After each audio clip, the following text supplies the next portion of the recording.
আসসালামু আলাইকুম। আওয়ামী লীগের সাধারণ সম্পাদক ওবায়দুল কাদের এবং জাতীয় পার্টির চেয়ারপারসন জি.এম. কাদের, এই দুই কাদের সাহেব এখন পরস্পর মুখোমুখি অবস্থান করছেন এবং তারা যেসব নিজেদের বক্তব্যকে কেন্দ্র করে মুখোমুখি অবস্থান করছেন, সেই বক্তব্যগুলো যে কতটা নির্লজ্জ তাদের নিজেদের জন্যই, সে কথাও মোটামুটি আমরা জানি। বিষয়টি হচ্ছে যে গত শনিবার জাতীয় পার্টির চেয়ারপারসন জি.এম. কাদের একটি অনুষ্ঠানে তিনি বলেছেন যে বিদেশি তিনটি বড় শক্তি নির্বাচনকে সফল করতে চেয়েছে, আরো কিছু শক্তিধর রাষ্ট্র সরকারকে জোরালো সমর্থন দিচ্ছিল 7 জানুয়ারি নির্বাচনকে কেন্দ্র করে। তিনি সেই একই বক্তব্যে একই অনুষ্ঠানে বলেছেন যে 17 তারিখ অর্থাৎ 17 ডিসেম্বর 7 জানুয়ারি নির্বাচনের আগে মনোনয়ন প্রত্যাহারের শেষ দিনে তিনি এমন একটা ঘোষণা দিতে চেয়েছিলেন যে নির্বাচন জাতীয় পার্টি যাবে না। তবে পরোক্ষ এবং প্রত্যক্ষ চাপে তিনি তার সিদ্ধান্ত থেকে সরে আসতে বাধ্য হন।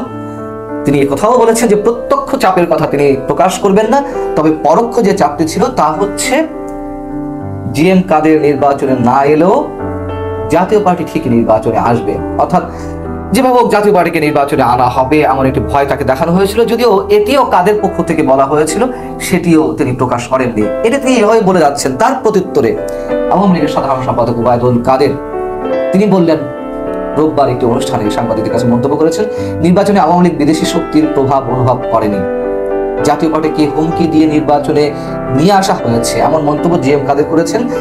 কে কাকে হুমকি দিয়েছে? তাদের জন্মত বন্দুকের নলের মুখে, তারা গণতন্ত্রের মধ্য দিয়ে আসেনি। তিনি কোন কারণে কার চাপে নির্বাচনে এসেছেন তা পরিষ্কার করতে হবে, এটাও এক ধরনের হুমকি দিয়েছেন ওবায়দুল কাদের জি.এম. কাদেরের প্রতি।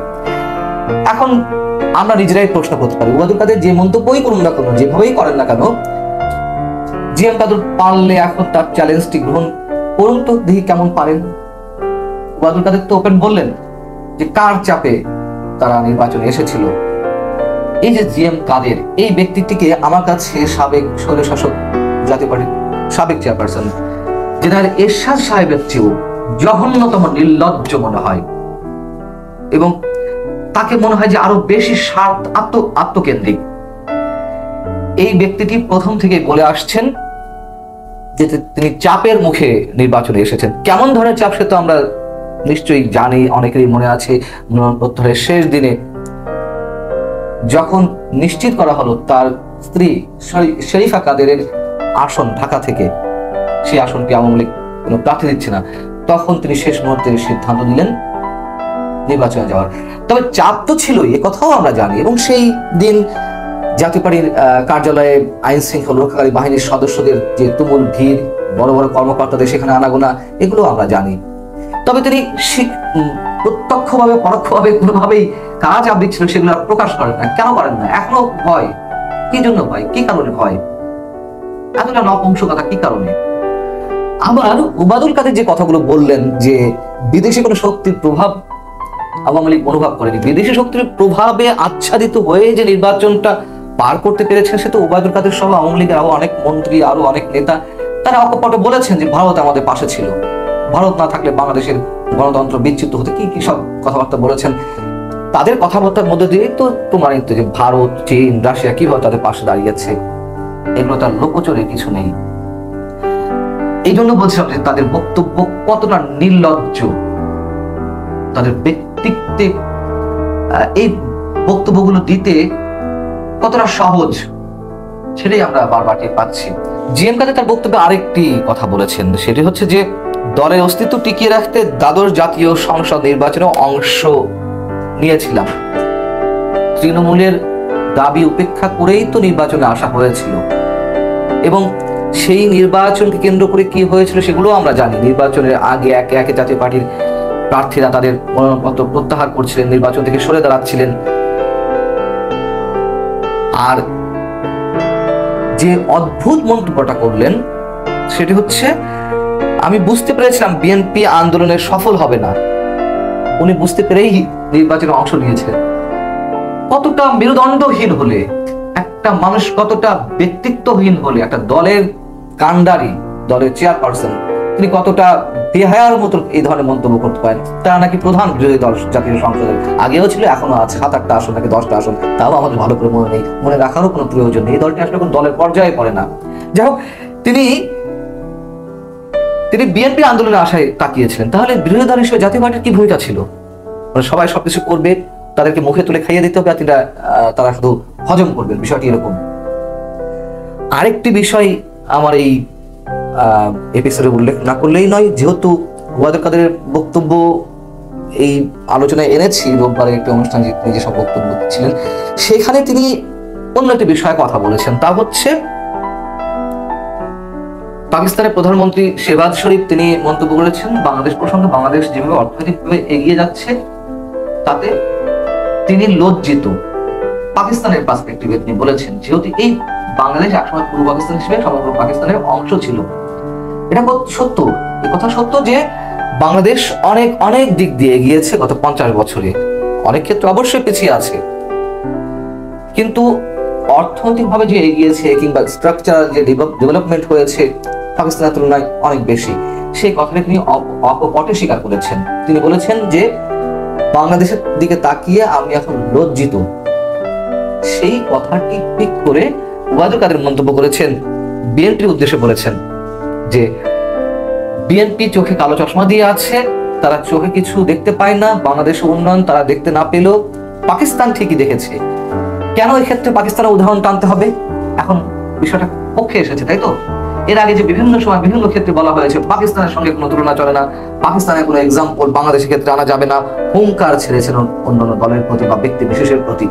এখন পাকিস্তানের কথা গত 2-3 দিন ধরে মুখে বলতে বলতে ফেনা তুলে দিয়েছেন। আর পাকিস্তানের চেয়ে কি আমরা আসলে সব ক্ষেত্রে এগিয়েছি? মূল যে জায়গাগুলো, আমি যদি কয়েকটা এক্সাম্পল দিই, অনেক ক্ষেত্রে পিছিয়ে তো আছেই, যদি কয়েকটি যে কটি বিষয় আমার এই মুহূর্তে মনে পড়ছে, যে তার মধ্যে বৈজ্ঞানিক গবেষণায় কোথায় আছি আমরা? বৈজ্ঞানিক গবেষণায় পাকিস্তানের চেয়ে আমরা অনেক অনেক পিছিয়ে আছি। আন্তর্জাতিকভাবে যুক্তরাজ্যের বিজ্ঞান বিষয়ক যে জার্নাল, আন্তর্জাতিক জার্নাল নেচার 2022 সালে যে রিপোর্টটি প্রকাশ করেছিল ফিজিক্যাল সায়েন্সের উপরে, ভৌত বিজ্ঞান বিষয়ক গবেষণায় বৈশ্বিক র্যাঙ্কিং এ বাংলাদেশের অবস্থান যেখানে 102তম, সেখানে পাকিস্তানের অবস্থান 39তম। অর্থাৎ বাংলাদেশের চেয়ে কত এগিয়ে আছে পাকিস্তান। শুধু পাকিস্তান নয়, শ্রীলঙ্কা 86তম, নেপাল 91তম, আর সেখানে বাংলাদেশ হচ্ছে 102তম। শুধু এটিই নয়, যুক্তরাজ্য ভিত্তিক শিক্ষা ও গবেষণা সংস্থা কিউএস র্যাঙ্কিং এর বাংলাদেশের 3টি বিশ্ববিদ্যালয় রয়েছে, অথচ যেখানে পাকিস্তানে রয়েছে 14টি বিশ্ববিদ্যালয়, ভারতে রয়েছে 45টি বিশ্ববিদ্যালয়। পাকিস্তানের উদাহরণ এক্ষেত্রে খুব মজা লাগছে, বিরোধী দলকে ঘায়েল করতে খুব বেশি সুবিধা হয়েছে। পাকিস্তানের প্রধানমন্ত্রী মন্তব্য করেছে যে অর্থনৈতিকভাবে পাকিস্তান আছে, বাংলাদেশ এগিয়ে আছে, এটা খুব ভালো লাগছে। আর অন্যান্য মৌলিক জায়গাগুলোতে যে বাংলাদেশ পাকিস্তানের চেয়ে অনেক পিছিয়ে রয়েছে, সে কথা তো উচ্চারণ করা হয় না। আরো একটা উদাহরণ দিই, যুক্তরাষ্ট্র ভিত্তিক আটলান্টিক কাউন্সিলের যে নতুন একটি report global freedom and prosperity, সেই রিপোর্ট অনুযায়ী বৈশ্বিক স্বাধীনতা সূচকে মানুষের কথা বলার অধিকার, রাজনীতি করার অধিকার, সমাবেশ করার অধিকার, মুক্ত চিন্তার অধিকার, গণমাধ্যমের অধিকার, যে স্বাধীনতা সার্বিকভাবে, সেই স্বাধীনতা সূচকে 164টি দেশের মধ্যে বাংলাদেশ অবস্থান 141তম, অর্থাৎ প্রায় শেষ পর্যায়ের কাছাকাছি, তলানিতে। আর সেখানে পাকিস্তানের অবস্থান বাংলাদেশের চেয়ে অনেক আগে। আমার এই মুহূর্তে ঠিক মনে পড়ছে না যে কততম অবস্থানে পাকিস্তান রয়েছে, তবে বাংলাদেশের চেয়ে পাকিস্তান এই ক্ষেত্রে অনেক অনেক এগিয়ে।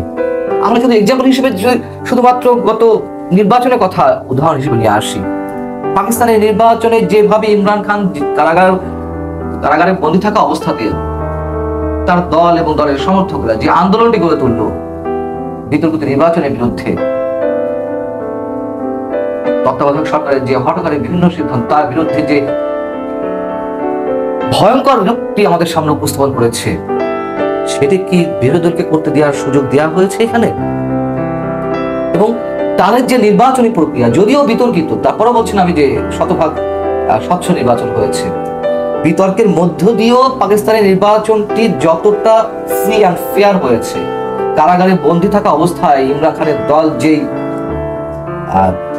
বিস্ময়কর চিত্র আমাদের সামনে উপস্থাপন করেছে, সর্বাপেক্ষা আসন পেয়েছে সেখানকার সংসদ নির্বাচনে, যদিও শেহবাজ শরীফ মুসলিম লীগের তারা অন্য দলের সঙ্গে জোট করে সরকার গঠন করেছে। বাংলাদেশে কি সেই সুযোগটি ছিল? শুধুমাত্র অর্থনৈতিক উন্নয়নের প্রশংসা করা হয়েছে পাকিস্তানের প্রধানমন্ত্রীর মুখ থেকে, সেটাই এখন লুফে নেওয়ার চেষ্টা করছেন ওবায়দুল কাদেররা। এগুলো আমাদের আসলে ওবায়দুল কাদের কিংবা জিএম কাদেরের শুধু নির্লজ্জতার বিষয় তা না, নির্লজ্জতা অবশ্যই আমাদের জন্যও বটে। আমরা এই মানুষগুলোকে নেতৃত্বে রেখেছি, আমরা এই মানুষগুলোর পেছনে রয়েছি। এ পর্যন্ত, আল্লাহ হাফেজ, ভালো থাকুন সবাই।